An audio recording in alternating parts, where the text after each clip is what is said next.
Hello there. Just enjoying a coffee. I'll pop that to one side. So, what I thought I'd do today is a short video in response to Road to A's recent videos on watts per kg. He's put together some very interesting arguments and very interesting videos on whether it's power or watts per kg that matters in Zwift. So, welcome to my first episode of Zwift Busters. What I'm going to do here is dispel some myths around weight in kilograms on the flat. And I'm going to use Zwift and Indy Velo to do this. Now, if we think about gravity as a force, and if we think about gravity as a resistive force, on the flat gradient like Tempest Fugit here, you can see the gradient is 0%. What you're going to find is gravity is not acting as a resistive force. That is why when things fall, they fall down and they don't fall, they don't fall sideways. And of course, unless there's a crosswind working. But generally, the vector of gravity is perpendicular. So if that is true, then the kilogram element should not matter at all. However, what is important is aerodynamic drag. And firstly, aerodynamic drag increases exponentially with speed. So currently I'm doing 100 watts at 26 kilometers an hour. But if I were to up my speed, which I will do in a minute, you will see that the aerodynamic drag will increase exponentially. And with an increase in weight, there is going to be dependency on where you carry that weight. If you carry that weight in your upper body, you might increase your coefficient, or you might increase your frontal area, which will increase your drag. But even 5 kilograms is going to be nominal. So what I intend to do is ride around at 100 watts, 150, and 200 watts for a couple of minutes. I'm currently set at 74 kilos in the game. I'm 174 centimeters high. And then we're going to get up some charts after I've done this, and we're going to compare the speed that I'm able to do at those watts, and I'm going to change weight. So here we go, 100 watts, and we're doing about 29 to 30 kilometers an hour on the flat.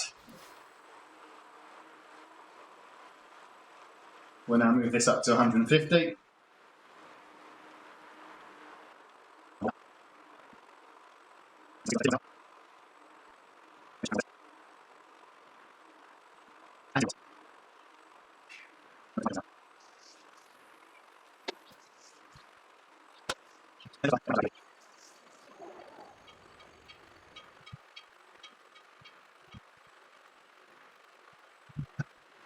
Okay, I think that's enough data.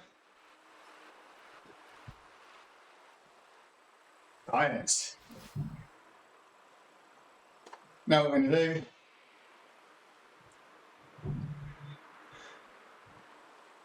is adjust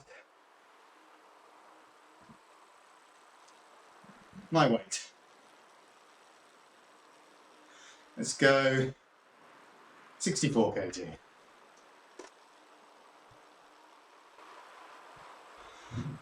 Okay, we're back to 100 watts. Had to do a bit of a jump there. You'd be surprised, it's actually quite difficult to find a bit of Tempest Fugit that is purely flat. There are a couple of -1s and +1s, and it really does affect your speed.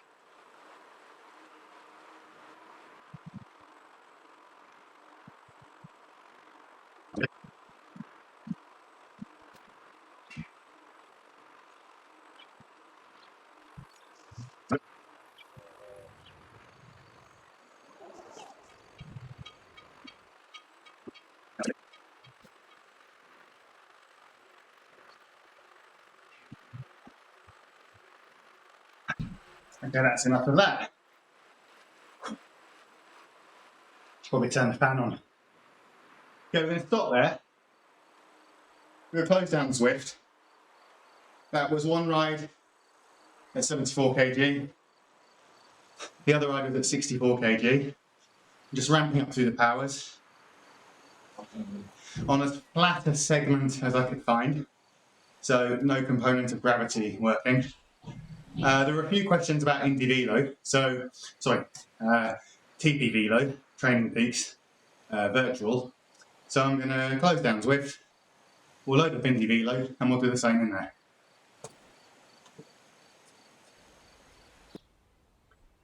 Welcome back. This time we're on TP Virtual, what used to be called Indy Velo. I do like a bit of Indy Velo. Physics is great. Skies are beautiful.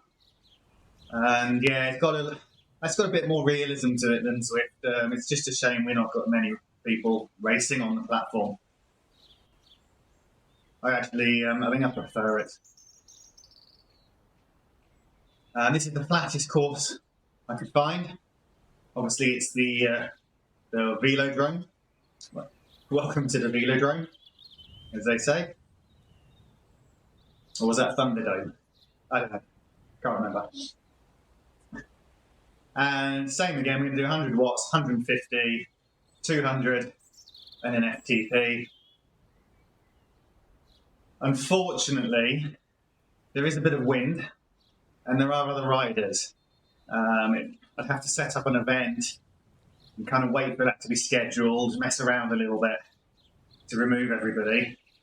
And then I have to do that twice, because in Indy Velo, sorry, TP Virtual, you can't change your weight mid-ride. Sounds sensible, doesn't it? So let's go round. Let's start going around at 100 watts.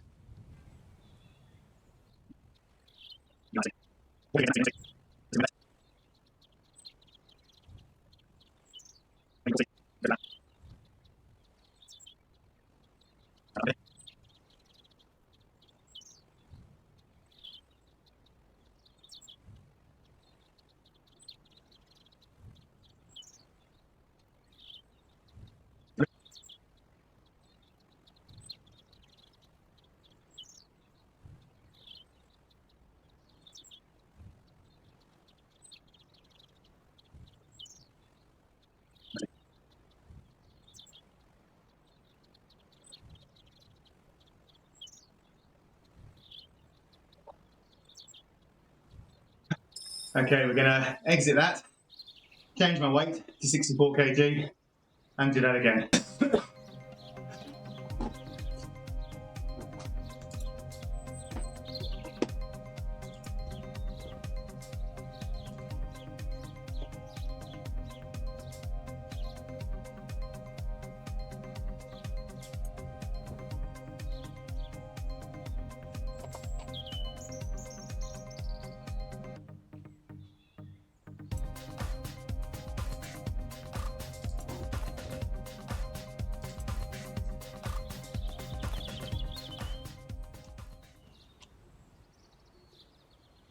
Okay, so now I'm at 64 kilos, and we're just going to ramp up again. 100, 150, 200, followed by FTP, which is something around 280 to 290. Remember, FTP is a zone. It's an approximation. It is not an exact number.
Well, there we go.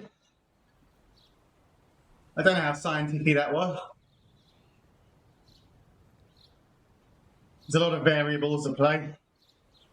Wind, draft in this particular case. My legs, I'm in ERG mode via the Wahoo app, but it doesn't have smoothing on.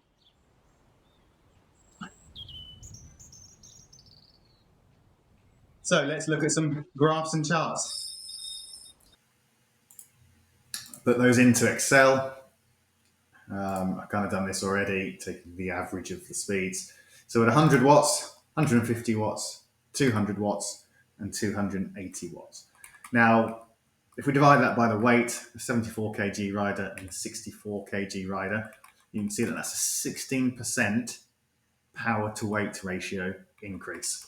So for a 16% power to weight ratio increase, and all I did was drop my weight in the game, you can see on Zwift, I got about a 2.8 average percent speed differential.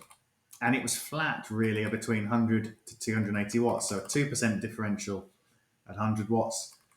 And then it crept up to 3 and about 3% there, maybe 2.7 for FTP. So interestingly, on Zwift, it doesn't appear that it appears fairly linear in the sense that I'm getting about 3% differential, maybe a 2 to 3% differential for a 16% power to weight ratio gain. Now in TP Virtual, look at this. At lower speeds, that weight really isn't actually impacting anything. And that is real physics there. That is what I'd expect to see. Because at lower speeds, the aerodynamic drag that works against you is a lot smaller. It's exponentially smaller. So here we have very similar speed numbers. And it wasn't perfect on Indie because I had other riders on, and it does have wind. And then as we increase speed up to 40 kilometers an hour and 45 kilometers an hour, that differential increased to about 4%. So as the speed increased, the speed differential increased. Now, I can only assume that is due to, 10 kilos is quite a lot of weight to be carrying. Now, I don't believe it's the weight or the gravity factor. This will be the frontal area. Indivilo will be doing some sort of mathematics on your frontal area. So there you have it. Science and maths and physics. Does dropping your weight on a flat course make you go any faster? And I think the answer is it is marginal. And the reason it is marginal is to do with frontal area. It is not to do with weight or gravity. It is purely to do with that aerodynamic drag. Now, of course, you'll mention in the comments that this was a bit of a flawed test because it was on the flat. Yes, of course, as soon as the road turns up, gravity will start to have a vector component that resists your force. And the steeper that is, the more that gravity will resist your force. So we're not talking about going up hills. We are just talking about racing around on flat to rolling courses. So there you have it. Science. Okay, there's only one thing left to do, and that's have a drag race. 64 kg rider versus 74 kg rider. Same pair of legs, same bike. So let's see what pace I can set around this velodrome. Okay, I'll go when I'm ready.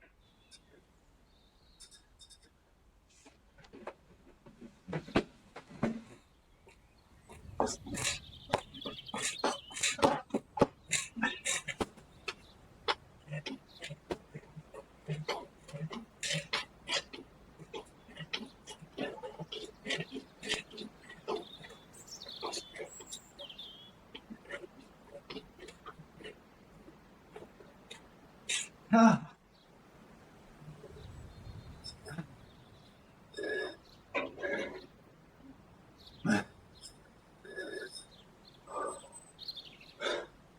29.8 seconds. Lie to me with faster.